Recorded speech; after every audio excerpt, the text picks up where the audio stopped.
30-дневен притвор заработи поранешниот директор на Управата за безбедност и контраразузнавање Владимир Атанасовски. Оваа одлука предмакува донесе судијата на претходна постапка по распитите Атанасовски, поранешниот шеф на тајната полиција сега од кривичниот суд треба да биде спроведен во Скопскиот истражен затвор во Шутка, откако ќе го добие неговата одбрана испишаното решение со кои аргументи му определен притворот од 30 дена.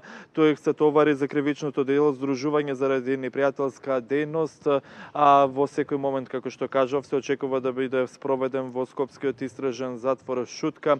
Обвинителката Вилма Русковска предходно изјави дека има 3 околности во кои бараше притвор, да се даде во бегство, да влие врз сведоците и користејќи ја неговата поранешна функција во Управата за безбедност и контраразузнавање, по оглед на тоа што ги има контактите. Ова се засега најновите информации дека е определен 30-дневен притвор за Владимир Атанасовски, поранешниот шеф на тајната полиција. Екипа на 1ТВ се наоѓа пред истражниот затвор Скопје, или како што во популарно го знаеме како затворот, истражниот затвор Шутка.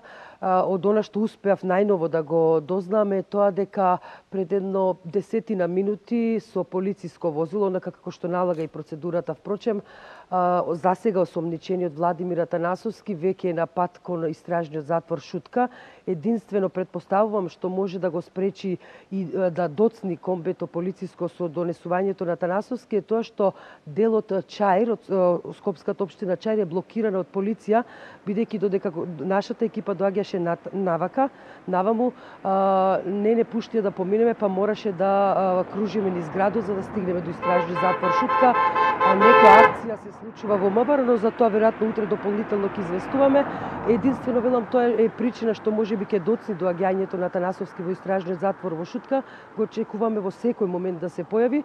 Велам едно пред 10 минути од кривичниот суд Скопје 1 со полициско комбе според процедурата веќе е на пат за Шутка.